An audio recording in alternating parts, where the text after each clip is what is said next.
Altså det her, det er opgave 13 i beviser.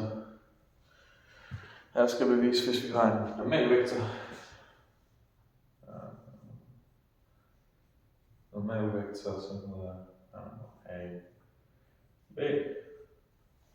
At vi med den kan finde en linje for den normalvektor, som stemmer til at være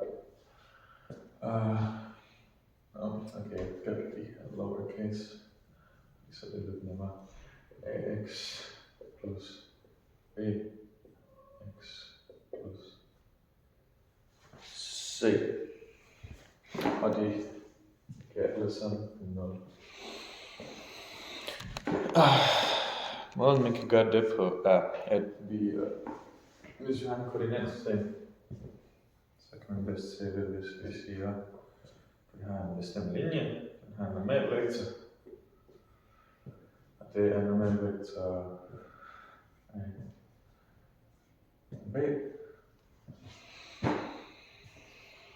Og vi så har en anden vektor, som går herfra dertil, så det vil sige det her, så den har jeg den her. Og men det her skulle egentlig være y, og ikke et x. Så x og y. Aha.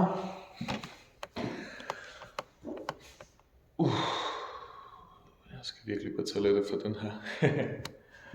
For det så har den altid 2 punkter. Så den ene punkt er P0. Det er startpunktet, og der hvor den slutter, som er punktet vektoren. Det kan så også omskrives til at sige punktet 0 af P-vektoren. Og det giver x0 minus x.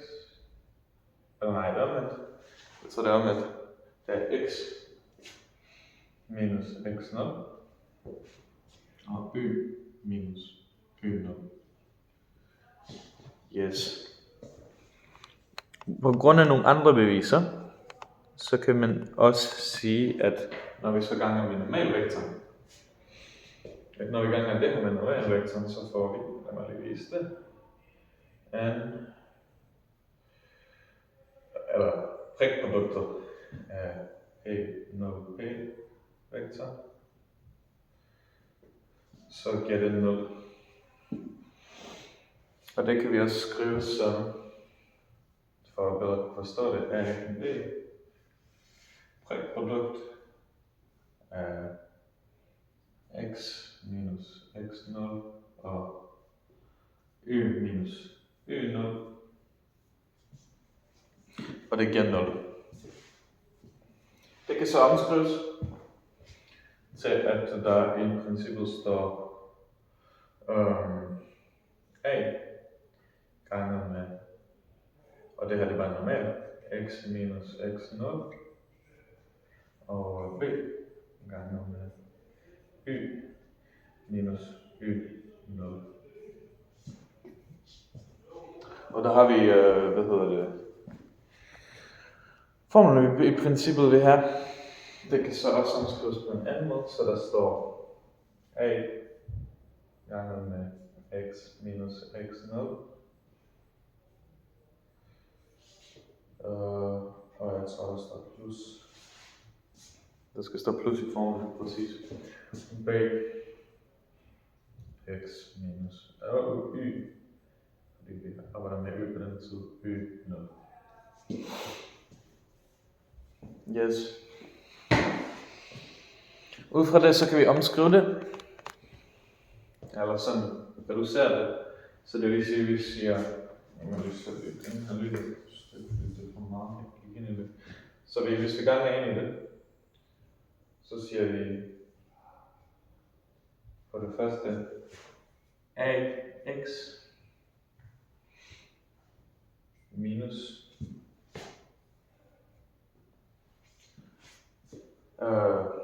ax er 0. X er 0 plus b minus b y er 0.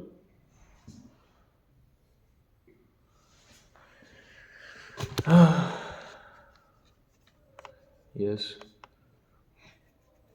Mm. Bytter om på lederne. Hvad mener du?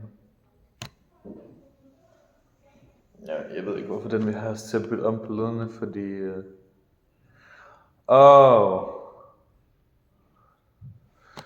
Okay.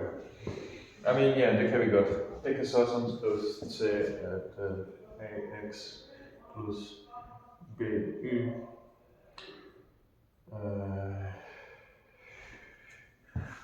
har jeg gået galt? Nej, det har jeg ikke. Så siger vi plus minus ax er 0 minus b x er y by er 0.